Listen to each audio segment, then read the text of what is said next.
നിങ്ങളുടെ favourite shows ഇനി ഒരിക്കലും മിസ്സാവില്ല. ഇപ്പോൾ C5 കാണും നിങ്ങളുടെ ഫേവറേറ്റ് ഷോ തികച്ചും സൗജന്യമായി.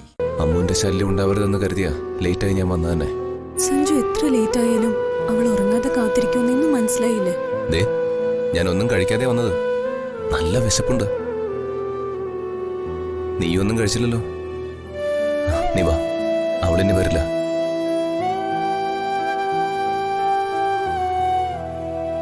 ഉറപ്പാണോ? എനിക്കതില് ഉറപ്പില്ലാത്തതുകൊണ്ട് ചോദിക്കോ? ഉറപ്പ്.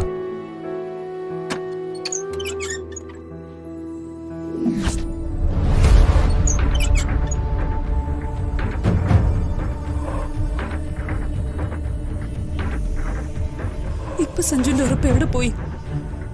അവള് വന്നുവല്ലേ? Good night.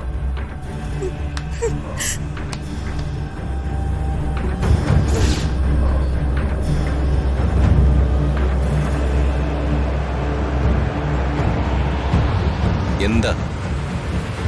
ഞാൻ വന്നത് സഞ്ജുവേട്ടന് ഇഷ്ടമായില്ലെന്ന് എനിക്കറിയാം. അറിഞ്ഞു വെച്ചിട്ട് പിന്നെന്തിനാ വന്നത്? സഞ്ജുവേട്ടൻ അത്താഴം കഴിക്കാൻ വാ. ഒന്നും കഴിക്കാതല്ലേ വന്നത്? നീ ചെല്ല്, എനിക്ക് വിശപ്പില്ല. എന്നോടുള്ള ദേഷ്യം കൊണ്ട് പട്ടിണി കിടക്കരുത്. ഇത് വലിയ ശല്യായല്ലോ. മനുഷ്യനും സ്വൈര്യം തരില്ലെന്ന് വെച്ചാൽ എന്താ ചെയ്യാ?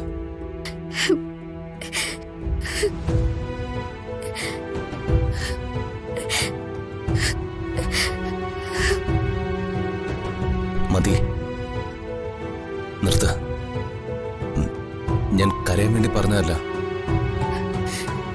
ഊണ് കൊടുത്തു വിട്ടത് എന്റെ തെറ്റായി പോയി. എനിക്കത് അറിയാൻ പാടില്ലായിരുന്നു. സഞ്ജുവേട്ടൻ നല്ല ഭക്ഷണം കഴിക്കട്ടെ എന്ന് കരുതി ഞാൻ ചെയ്തു പോയതാ. ഇനി ഞാനത് ആവർത്തിക്കില്ല. ശരി ശരി, പോട്ടെ. എന്റെ അറിവില്ലായ്മ കൊണ്ട് ഞാൻ കാരണം എന്തെങ്കിലും ഇഷ്ടക്കേട് തോന്നിയ സഞ്ജുവേട്ടൻ എന്നോട് ദേഷ്യപ്പെടല്ലേ. ഞാൻ ആരോരുമില്ലാത്തവള. എനിക്ക് ആശ്രയമായി സഞ്ജുവേട്ടൻ മാത്രമേ ഉള്ളൂ. സഞ്ജുവേട്ടൻ ദേഷ്യപ്പെട്ട എനിക്കത് താങ്ങാനാവില്ല.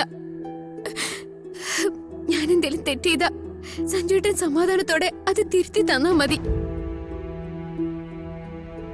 പിന്നെ ഞാനത് ആവർത്തിക്കില്ല.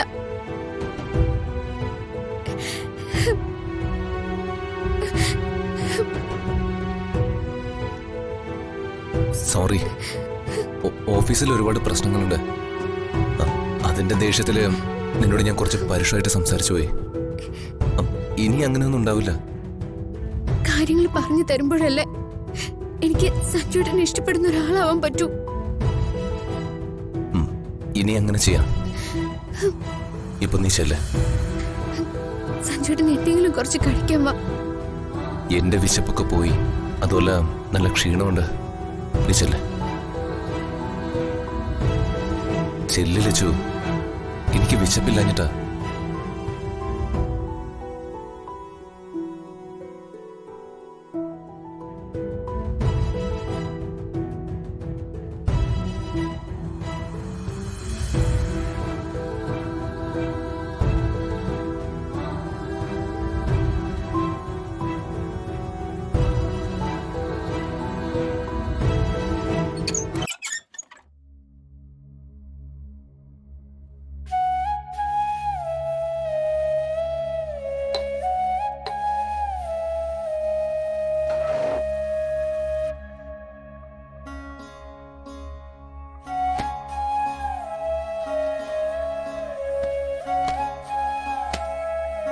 വാ, മോള് വരാൻ വേണ്ടി കാത്തിരുന്നാ ഞാൻ. വാ, വന്ന് കിടക്ക്. സമയം കുറേ ആയി. വാ കുട്ടി.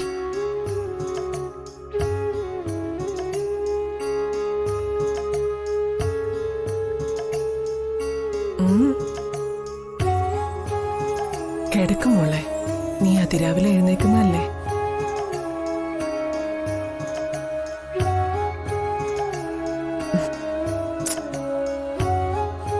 അവന് വേണ്ടിയുള്ള പൂജകളല്ലേ നടക്കുന്നത്. അത് തടസ്സങ്ങളൊന്നും വരാതെ തീരട്ടെ. അതിൽ കവിഞ്ഞ് നമുക്ക് എന്താ ഉള്ളത്? എന്റെ സങ്കടം അതൊന്നുമല്ല അമ്മേ. പിന്നെ സഞ്ജുവേട്ടൻ ഭക്ഷണം കഴിക്കാൻ വരുന്നില്ല. വലിയ ദേഷ്യത്തിലാ സഞ്ജുവേട്ടൻ. മോളെ കഴിച്ചില്ലേ? സഞ്ജുവേട്ടൻ കഴിക്കാതെ ഞാൻ എങ്ങനെ കഴിക്കും? അവൻ പുറത്തുനിന്ന് കഴിച്ചു കാണും മോളെ. വല്ല മീറ്റിങ്ങോ പാർട്ടിയൊക്കെ ഉണ്ടാവുമ്പോ അന്ന് അവൻ അത്താഴം കഴിക്കാൻ വരാറില്ല. ഇതങ്ങനെയൊന്നുമല്ല. പുറത്തുനിന്ന് കഴിച്ചതാണെങ്കിൽ അത് പറയില്ലേ? വിശപ്പില്ലെന്നാ സഞ്ജുവേട്ടൻ പറഞ്ഞത്. എനിക്കറിയാം ഞാൻ സഞ്ജുവേട്ടന് ചേർന്ന പെണ്ണല്ലാന്ന്. എന്നോട് അന്നേരം തോന്നിയ സഹതാപം കൊണ്ട് താലി കെട്ടിയതാ.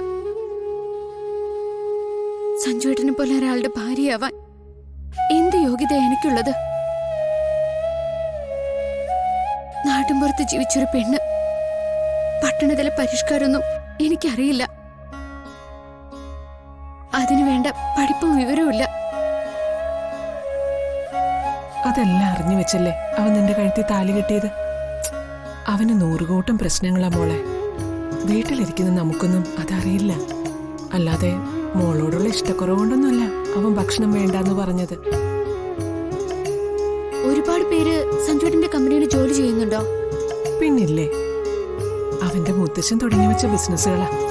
എല്ലാം നോക്കി നടത്തേണ്ടത് അവനല്ലേ. രാവും പകലും അവൻ അതിന്റെ പിന്നാലെയാ. ആവശ്യത്തിൽ കൂടുതൽ ശത്രുക്കളുണ്ട്. അത് അവനായി ഉണ്ടാക്കി വെച്ചതല്ല. അസൂയ പൂണ്ടവരാ കമ്പനിയെ തകർക്കാൻ ശ്രമിക്കുന്നത്. നമുക്ക് കഴിയുന്നത് അവന് വേണ്ടി പ്രാർത്ഥിക്കാൻ മാത്രം. സഞ്ജുവേട്ടൻ എന്തൊക്കെ വഴക്ക് പറഞ്ഞാലും ഞാനതൊക്കെ സഹിക്കും. എന്നെ വഴക്ക് പറയാനും ശിക്ഷിക്കാനുള്ള അവകാശം സഞ്ജുവേട്ടനുണ്ട്.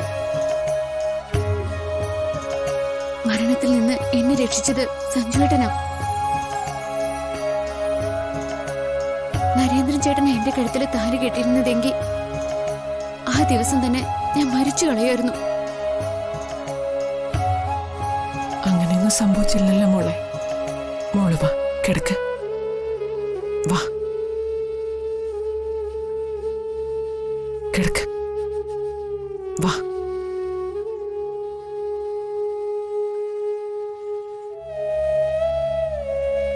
ഞാൻ എന്റെ അമ്മയെ കണ്ടിട്ടില്ല.